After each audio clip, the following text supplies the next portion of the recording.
Friends, good morning. Welcome back to my channel কেকে ব্লগের নতুন একটি ব্লগে সবাইকে অনেক ভালোবাসা। আশা করি সবাই অনেক ভালো আছো। হ্যাঁ, আমিও তোমাদের আশীর্বাদ ভালোবাসায় এখন কিন্তু অনেকটাই ভালো আছি।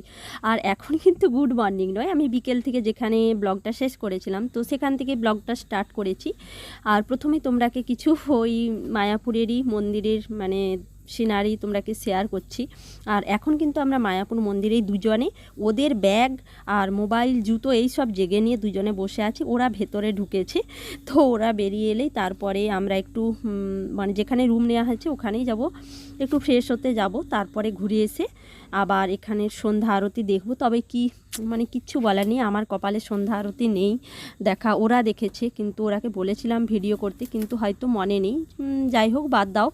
তো আমার কপালে আর সন্ধ্যা আরতি দেখা হয়নি গো। তো যাই হোক, তবু অনেক কিছু শেয়ার করব তোমাদের সাথে। তো ভিডিওটা দেখতে থাকো, আশা করি ভালো লাগবে। এটা মায়াপুর ব্লগ পার্ট 2 ভিডিও আমি দিচ্ছি। আর এদিকে দেখো, তো ওরা চলে এসেছি, তো আমরা এই যে একটু রুমে যাচ্ছি। তো রুমে একটু ফ্রেশ হতে যাব। সেই কখন সকাল থেকে বেরিয়েছি, ওরা রুমেই ছিল 3টে পর্যন্ত। আমি কিন্তু রুমে যাইনি, কেননা আমি তোমাদের দাদাভাইয়ের সাথে প্রচুর ঘুরেছি, এই আর কি। আর বিয়ের পর থেকে যেহেতু বেরোনোই হয়নি, ঘুরতে গেছি, আমার মনে ভীষণ আনন্দ, জানো তো। কিন্তু এই বছরটা আশা করছি সব রকম সব কিছু করবো, ইউটিউবেও মন দিয়ে কাজ করব, ঘোরাফেরাও করব, পড়াশুনোও করব, যেটা এতদিন হয়নি। সত্যি একটা যেন ঘোরের মধ্যে ছিলাম। ওইখান থেকে আমরা ঘুরে চলে এসেছি। আর এসে দেখো সন্ধেবেলায় মায়াপুরের মন্দিরটা, ইস্কন মন্দিরটা কি অপূর্ব লাগছে।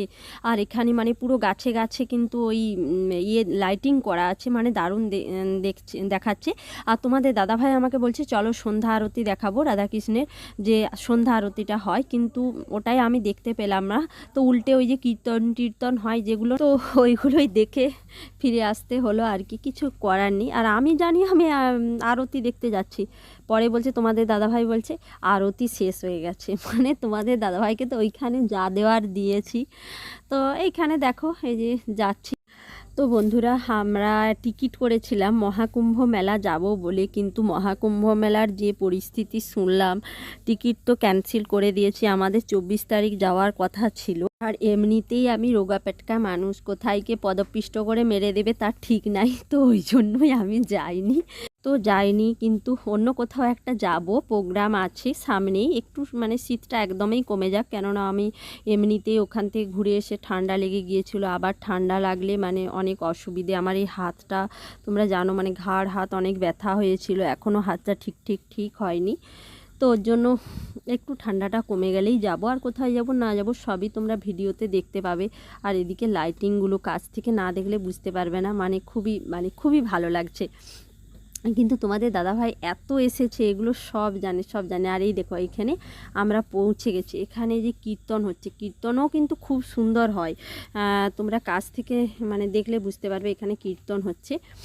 আর এই যে কত মানুষ এখানে কীর্তন দেখতে এসেছে, দেখো কত মানুষ। আর এখানে কিন্তু অনেক বারোয়ারিও করা আছে, সাইডে যে বারোয়ারিগুলো, এই যে বারোয়ারিগুলো খুব সুন্দর বারোয়ারিগুলো করা আছে। এগুলো কি সারা বছরই থাকে নাকি আমি জানিনি। তোমরা যদি কেউ জানো তো কমেন্ট করে জানাবে। এই দেখো বন্ধুরা, কি সুন্দর বারোয়ারি, দেখো কি দারুণ,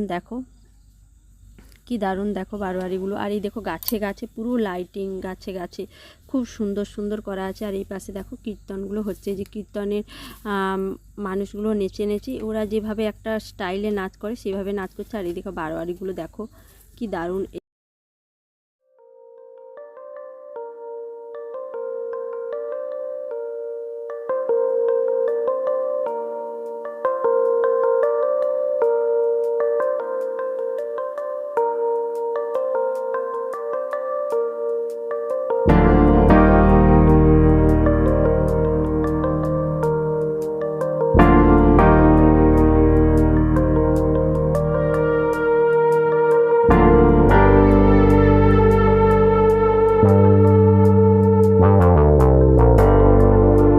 দেখো বন্ধুরা, একটু খিদে পেয়ে গিয়েছিল, তো আমি তোমাদের দাদাভাইকে বলছিলাম যে এখানে মোমো টোমো খাবো না, মুড়ি খাবো।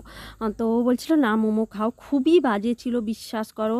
ওই 4টে মোমো কত 50 টাকা না 60 টাকা না 70 টাকা নিয়েছিল। এত বাজে মোমো এর আগে কোনো দিন আমি খাইনি, সমস্ত জিনিসগুলোই বাজে ছিল। তো এখানে দেখো ওই জন্য একটু ভুট্টা খাচ্ছি। আর আমি খেয়েছিলাম কিন্তু মুড়ি ঘুগনি ডিম ভাজা, মুড়ি ঘুগনি ডিম ভাজা, এটা কিন্তু খেয়েছিলাম। আর খেয়ে দিয়ে দেখো আমি গাড়িতে উঠে গেছি। তোমাদের দাদাভাই ড্রাইভ করবে, তো ওর ড্রাইভ আমি ফার্স্ট টাইম দেখব। আমার হাজব্যান্ড ভীষণ ভালো ড্রাইভ জানে, তো ও ড্রাইভ করবে। আমি বলছি যে তুমি চালাও, আর তুমি যদি ভালোভাবে ড্রাইভ করতে পারো তো কোনো দিন যদি ভগবান মুখ তুলে তাকায় তো তোমাকে আমি একটা গাড়ি গিফট করব। তো এইসব বলছি আর হাসছি। তো ও আমার কথা শুনে ভীষণ হাসছে। আর ও কিন্তু মানে আসার সময় পুরো রাস্তাটাই ও ড্রাইভ করে নিয়ে এসছে। তো ওরই বন্ধুর গাড়ি ছিল। আর এদিকে দেখো তোমাদের দাদাভাই কিন্তু গাড়ি চালাচ্ছে। এটা কিন্তু আমি ফেসবুকেও দিয়েছিলাম। তো আর পেছন থেকে ওর ফ্রেন্ডসরা বলছিল যে বৌদি ভালোভাবে তুলো, দেখা যাচ্ছে না, দেখা যাচ্ছে না। তো ও বলছে যে হ্যাঁ তোরা এইসব উস্কানি দে, ও এইসব ভিডিও করে করে ছাড়ে জানিস নি। তো এইসব হচ্ছিল গাড়ির মধ্যে। আর এই দেখো তোমাদের দাদাভাই ড্রাইভ করছে আর আমি গাড়িতে চাপছি। তবে হ্যাঁ অবশ্যই নিজেদের গাড়ি হলে ভালো অবশ্যই লাগতো। ভগবান যদি কোনো দিন দেয় তো অবশ্যই কিনবো। তো এটা ওর বন্ধুর গাড়ি, তো চালিয়ে নিয়ে যাচ্ছে। আর ওকে পিছন থেকে মানে যাই তাই করে বলছে। তো ও বলছে যে এই ভিডিও বন্ধ কর। তো আমি তো একদমই নাছোড় বান্দা, তো যতই হোক ভিডিও বানিয়ে রাখলে মানে একটা স্মৃতি হিসেবে থেকে যায়, তাই না? অনেক সময় ভিডিও ডিলিট হয়ে যায়, কিন্তু ইউটিউবে ছাড়া থাকলে তো সেটা ডিলিট হবে না।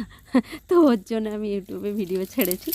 এদিকে আমাদের প্রোগ্রাম চেঞ্জ হয়ে গেছে, আমরা আবার ওই পুরনো মানে যে হোটেলটাতে ছিলাম ওই হোটেলেই ফিরে যাচ্ছি। আজকে বাড়ি যাওয়ার প্রোগ্রাম বাতিল, আজকে মায়াপুরেই থাকা হবে। কাল ভোর বেরিয়ে যাওয়া হবে। আর হচ্ছে মুর্শিদাবাদের হাজারদুয়ারি যাওয়ার প্ল্যান ছিল, কিন্তু ওখানে কিছু মেরামতের কাজ চলছে, ভেতরে এন্ট্রি দিচ্ছে না, তো ওর জন্যই গেলাম না। তো পরে অন্য কোনো সময় আবার যাব, তোমাদের দাদাভাই নিয়ে যাবে বলেছে। আর ওই জন্য আমরা যে হোটেলটাতে ছিলাম ওই হোটেলটাতেই ফিরে যাচ্ছি। আর খাবার দাবার সব বাইরে থেকে নিয়ে নেওয়া হয়েছে, যারা যেরকম খেতে পছন্দ করে। অনেকের জন্য বিরিয়ানি নেওয়া হয়েছিল আর অনেকের জন্য রুটি মাংস নেওয়া হয়েছিল। তো আমি তো বিরিয়ানির দিকে, তোমরা জানো বিরিয়ানি আমার ফেভারিট খাবার। তো চলো হোটেলের দিকে যাওয়া যাক। আর এদিকে মায়াপুরকে টাটা করে দিচ্ছি, কবে আবার আসবো তা জানি না। আর আমরা যেহেতু মায়াপুর থেকে অনেকটাই দূরে হোটেলটাতে ছিলাম, কিন্তু হোটেলটা ভীষণ ছিমছাম ছিল, খুব সুন্দর ছিল। তো ওর জন্য ওই হোটেলেই আর ওই রুমগুলো যে দেখছি বুকিং হয়নি, তো ওই রুমগুলোই পেয়েছি। আর যখন আমরা মায়াপুর গিয়েছিলাম এত ঠান্ডা পড়েছিল যে আর বলে বোঝাবার মতো নয়। আর সেই লেভেলের কুয়াশা, যেরকম ঠান্ডা সেই রকম কুয়াশা। আর এবছরের ঠান্ডাটা পড়েছে তো পড়েছেই, একদম কমতেও চাইছে না। তোমাদের দাদাভাই ড্রাইভ করছে আর আমি এদিকে দেখো কত রকম রঙ্গভঙ্গি করছি। তো একটা কথা, এটা সত্যি বন্ধুরা দেখো। আর বলতে বলতে এদিকে আমরা হোটেলে পৌঁছেও গেছি। যাদের মন আছে তাদের হয়তো উপায় থাকে না, যাদের উপায় আছে তাদের হয়তো মন থাকে না, এই কথাটা একদম কিন্তু সত্যি। তো বন্ধুরা চলো আজকের ভিডিওটা তাহলে এই পর্যন্তই। তো ভালো লাগলে প্লিজ একটি like, comment, share and subscribe করে দেবে। দেখা হচ্ছে নেক্সট কোনো ব্লগে। ততক্ষণের মতো সবাই কিন্তু সুস্থ থাকবে, সাবধানে থাকবে। Tata, good night and sweet dream. আর আজকে আমি খাচ্ছি বিরিয়ানি, এই বিরিয়ানি দিয়েই ভিডিওটা শেষ করলাম। তো প্লিজ ভালো লাগলে একটি like, comment, share and subscribe.